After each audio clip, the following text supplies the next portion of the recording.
As temperatures go up, unfortunately, so does the probability of contracting swimmer's itch, something Amanda Blado and her friends found out the hard way last week when floating in Jewett Lake near Fergus Falls. Not even a day later, most of the gals had said they'd seen little red bumps on their arms. Saying while they had heard swimmer's itch was present in the lake, they decided to take their chances while also taking precautions. We were like, well, if we rinse off right away, we'll be fine.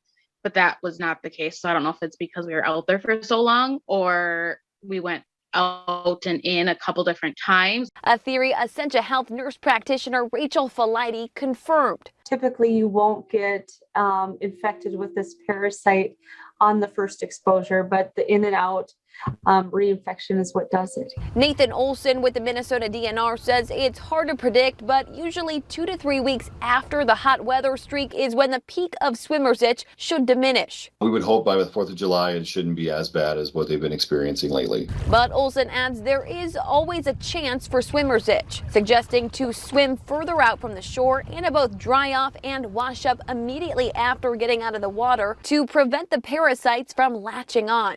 Any lake that has the snails and ducks, which is almost every lake, there's a potential for it to be there. And both Olson and Felighty emphasize spending time at the lake isn't unsafe, saying your itchy bumps will only last a week or two.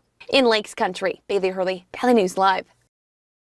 The Minnesota DNR adds so far they have not yet seen any reports of blue-green algae, but they say if conditions don't change anytime soon, lake goers and pet owners could be facing a different reality. Definitely, if we don't get rain for quite a while and this drought extends into August, then there's a potential that we could see some algae blooms occurring definitely later this summer. Olson says the most likely place the toxic blooms would grow first are smaller ponds, backyards, and wetlands.